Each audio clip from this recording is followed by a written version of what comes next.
Hey, Starling Realty Ernesto here. Today we're going to cover multiple offers, how to deal with emotional customers, how to keep your ethics and your sanity right now.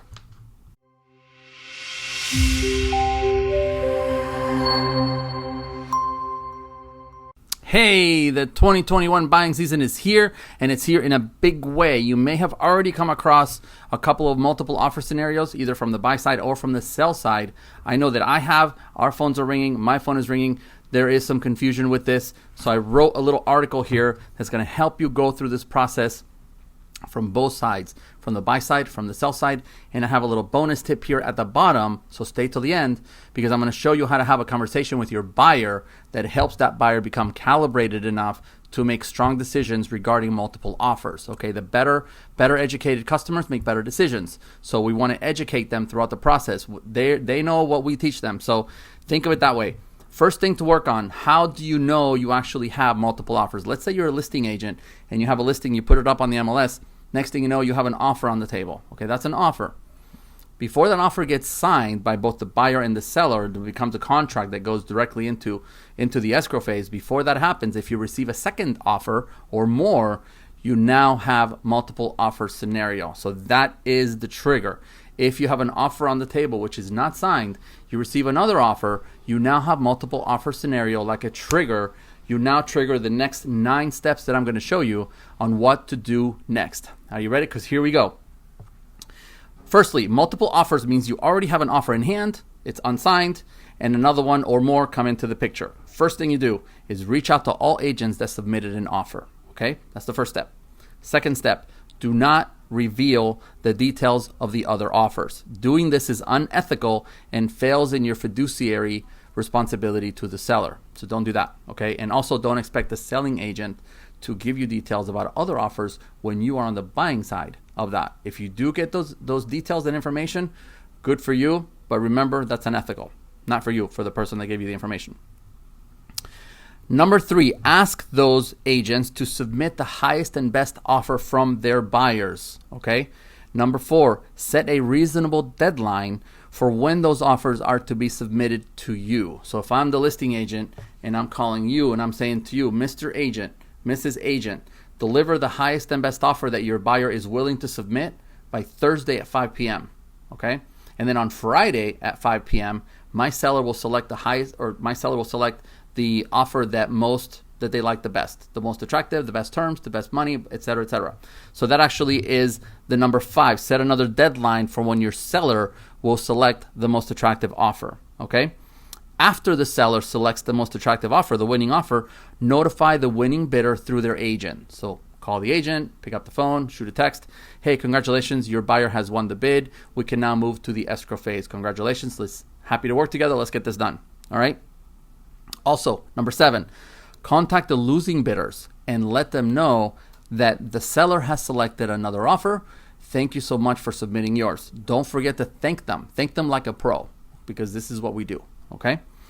Number 8, if losing bidders wish to remain as backup offers, definitely keep that backup offer unsigned in a folder waiting for the main winning offer to unfold, because it may fail or it may go through. If it goes through, nothing happens. If it fails, you have a folder that you can go to with offers that are in there that you can say, hey, submit me your highest and best again if you have multiple offers. If you're down to one, just let them know, is this offer still good? Can I go ahead and present it in front of my seller and we can engage it? It's probably expired, so it's probably likely that you will write another one, but you have something to go with and you have some contacts to make based on those backup offers, all right? Let's see, if the losing, we talked about the backup offers. All right, these steps are going to help you navigate the process if you're a selling agent with multiple offer scenario. But there is one more thing. I told you there was going to be a bonus here. The bonus is, what is the conversation that you have when you're talking to your buyer and you get a call from the listing agent that says, hey, guess what, Ernesto, we have multiple offers. Please instruct your buyer, now I'm on the buying side, instruct your buyer that we need the highest and best by Thursday at 5 p.m. So this is the conversation. I wrote it down so it's easier. This is the conversation you have with your buyer. Okay, here we go. Mr. and Mrs. Buyer, I have been informed that there are multiple offers on the listing we submitted an offer for yesterday at 123 Main Street. This news effectively changes the strategy of our offer, right? While yesterday we submitted an initial offer, quote unquote initial offer, today we must follow up with your highest and best in order to compete with the other buyers. The listing agent will not disclose details of other offers for ethical reasons. Our next task is to explore your specific motivation for this particular property and offer an enhancement that reflects the highest bid you are willing to offer for this particular listing. Okay, it's a subjective approach. So this is where you and your buyer are going to have a two-way conversation about their motivation and their willingness to pay their version of their top dollar. Okay, the idea is to instruct your buyer, don't overbid for the property. This is a subjective approach. Bid what you want to bid for the property, but make it your last bid, so that if you for whatever reason, if you lose this bid and you lose it by a couple dollars, you're not going to be disappointed because you refuse to pay more for the property. That's proper calibration for your buyer. So your buyer can't come back to you and say, you know, Ernesto, I really could have paid a few more bucks for that property. I wish I had known really how this worked. You don't want to have that. You don't want to have to answer that question to your buyer. So if you properly calibrate them at the beginning and you tell them, bid what you want to bid for this property, not a dollar more. If you lose the bid, you already know you're moving on. That buyer was not going to pay more for the property. Does that make sense? I hope it does, because it does make sense to me.